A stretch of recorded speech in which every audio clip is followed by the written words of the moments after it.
everyone, Zoe here with Felicity Yarn Studio, and I am back today with another FO finished object feature video.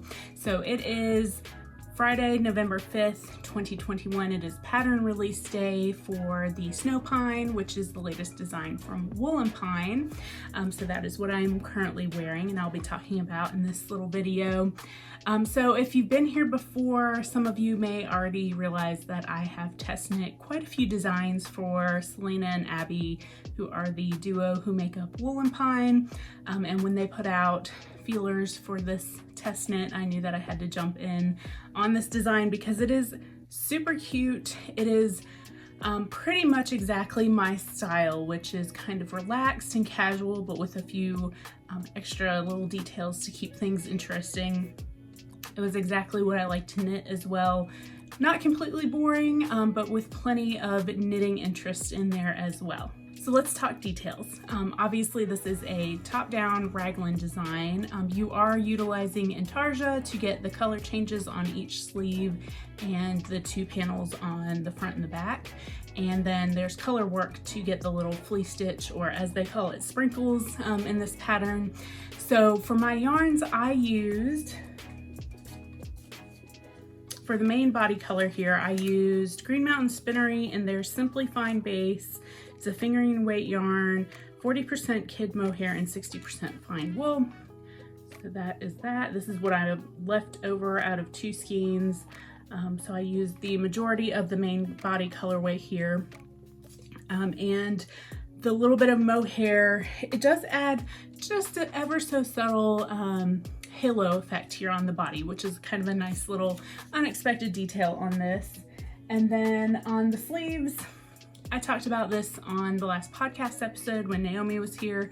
I had some dye left over one day. I threw these two skeins of Highland wool in the pot and got this color from some leftover dye. So it's kind of just like a light sagey green with some yellow undertones. It's quite beautiful.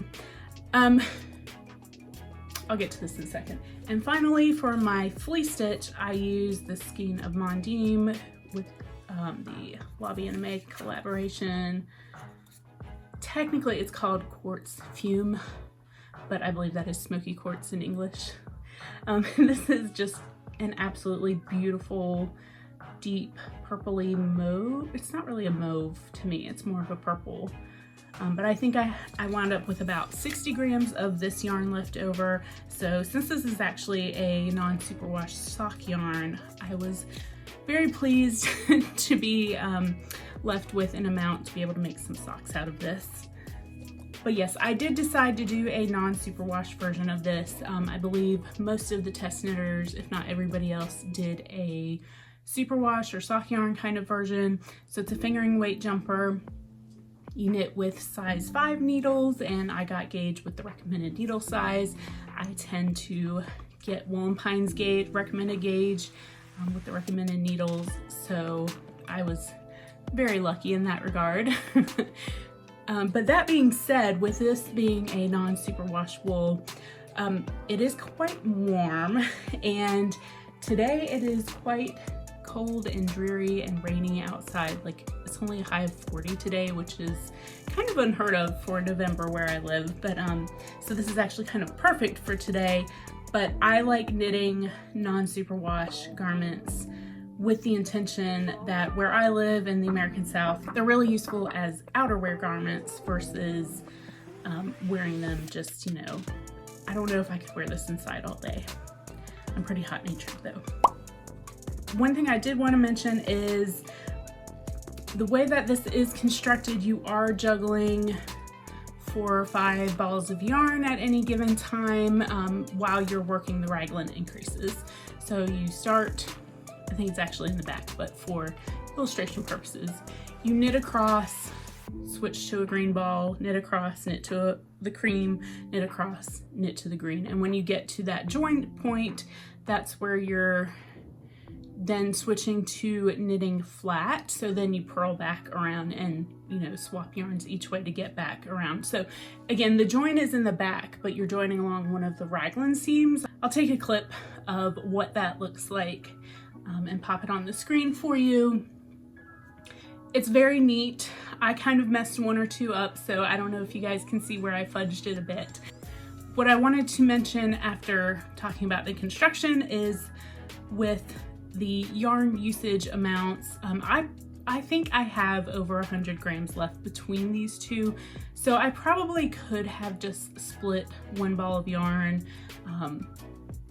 to do the sleeve colors. However, I wasn't really sure. I was like, I think the size that I knit, which is the 49-inch bust, the yardage was just over what I would have needed out of one skein of yarn. So yeah, again, I've got about 100 grams left over, which is fine. Again, I will utilize scraps for various things. This is unrelated to the test knit, but I am actually thinking about a pair of socks with, this is the main color, and maybe doing this flea stitch sprinkle in the green.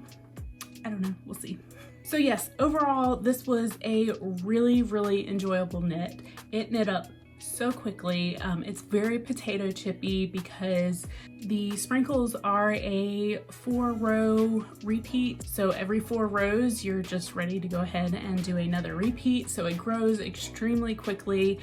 Again, the sleeves knit up super quickly. One of the little details that I really loved about this design is the kind of puff sleeve, which I don't know how well or if you can see it, but my cuff isn't super tight, and I actually went down to a size US 2.5 needle instead of the 3 that the pattern recommended, but I like the rapid decrease and kind of a puffy sleeve there. So I think one of the things that kind of makes it more of a relaxed fit or style is the fact that there's no sleeve decreases, which I really enjoy. I think sleeve decreases really slow me down sometimes when I'm knitting.